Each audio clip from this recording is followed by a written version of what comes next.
드디어 움직였네요, 김홍국 교수님.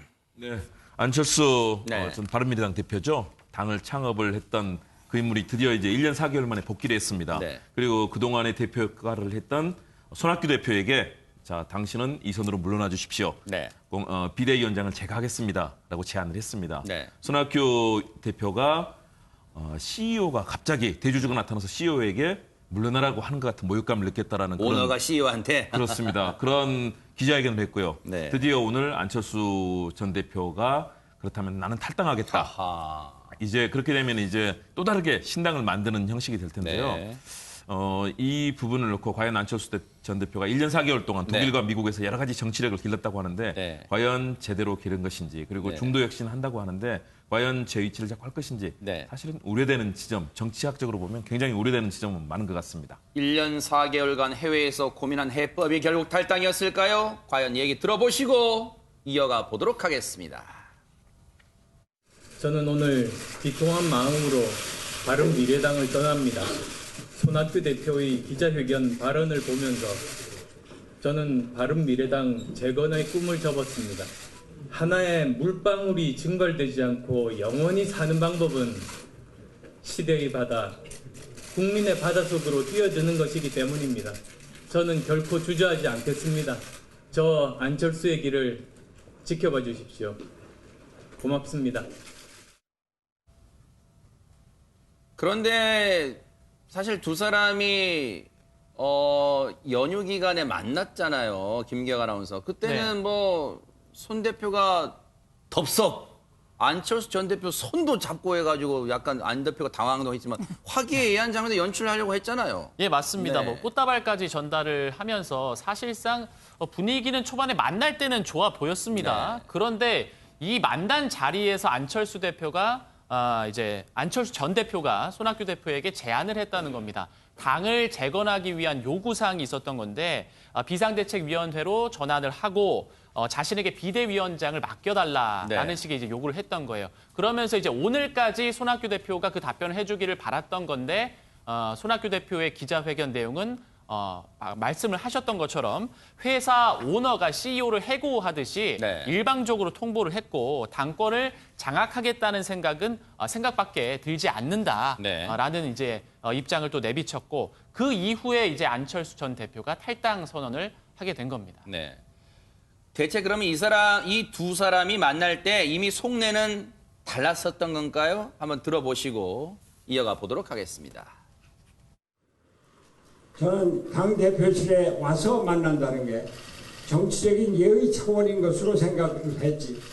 많은 기자, 카메라를 불러놓고 저에게 물러나라고 하는 일방적인 통보, 언론에서 말하는 소위 최후 통첩이 될 것이라고 하는 것은 상상도 못했습니다.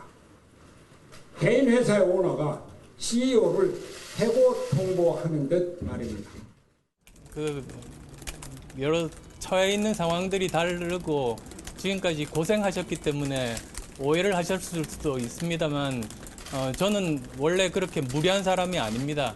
저는 항상 그 예의를 갖춰서 말씀드리는 사람이라는 점 알아주셨으면 좋겠습니다.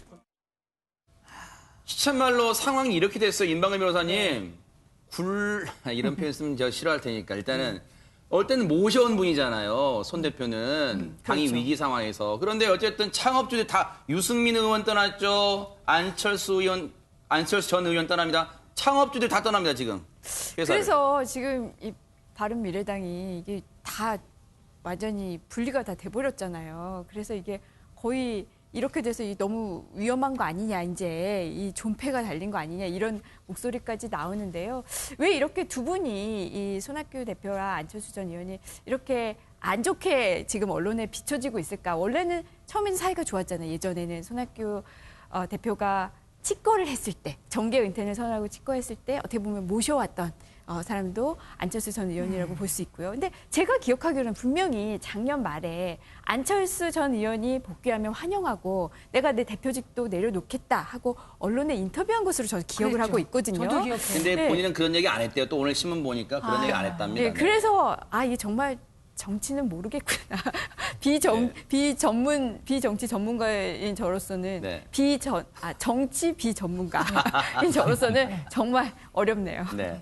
그럼 다음 수순은 뭐예요? 김홍규 교수님. 안철수 전 대표의 다음 수순은 뭡니까, 그러면? 일단 독자 신당을 창당하겠죠. 왜냐하면 본인이 움직일 수 있는 공간을 만들어야 되고요. 특히 선거제 개혁으로 해서 비례정당이 이제 3% 이상만 넘는 득표를 한다면 당에서 비례의원들을 받지 않습니까? 저는 안철수 전 대표가 그런 구상들 그리고 가능한 한 손학규 전 대표랑 같이 하는 그림도 생각해봤겠지만 결국은 본인 혼자 하는 방식으로 가겠는데요. 저는 같이 새로 만들어지는 보수 통합에는 들어가지 않을 걸로 봅니다. 왜냐하면 그중에 원오브댐으로 들어갔을 때는 자유한국당 108석 아닙니까? 네. 또 새보수당 같은 8석입니다. 그렇다면 네. 현재 비례 의원들은 탈당을 할 수가 없습니다. 당을 탈당하는 순간 안철수 전 의원을 추종하는 그런 의원들은 바로 의원직을 잃게 됩니다. 비례대표 의원들이기 때문에. 그렇습니다. 네. 그랬을 때 통합했을 때 과연 어느 정도 지분을 받을 수 있을 것이냐 네. 역할을 할 수 없거든요. 그렇다면 결국은 저는 독자 신당으로 가서 이번에 열심히 노력해서 비례대표, 이 교섭단체의 의석을 만드는 그런 정당을 만들고 선거연대를 할 거다라고 봅니다. 그런 그림이 있고요. 손학규 대표도 대한신당이라든가 또는 뭐 민주평화당 같이 해서 3%를 넘는 그런 득표로 충분히 만들 수 있다는 그런 생각들을 하고 있는 겁니다. 그렇기 때문에 각자의 정치적인 셈법이 다르고 안철수 전 대표는 결국은 대선까지 생각하기 때문에 본인의 이미지를 만들겠다는 그런 아주 강한 집착이 있는 것으로 보입니다. 네. 일각에서는 사실 이런 우스갯소리도 나오겠어요. 안철수 전 대표의 전공은 바이러스 치료가 아니라 창당이겠다. 뭐 이런 우스갯소리도 나오겠지만 글쎄요. 결국 기대하는 건 어게인 2016년, 즉 안철수 바람이 이번 총선에서도 다시 불 수 있겠느냐. 여기에 관심이 모아질 것 같습니다. 저는 안철수 씨에게 새로운 별명을 지어주고 싶어요. 뭘까요? 미스터 비엔날레. 왜요? 비엔날레는 2년마다 열리는 국제미술전이거든요. 광주 비엔날레, 베니스 비엔날레 있잖아요. 제가 보니까 2년마다 하셨어요. 2014년에 새정치연합 창당, 2016년에 국민의당 창당, 2018년 바른미래당 창당, 정확히 2년 텀이네요. 네. 신당 창당.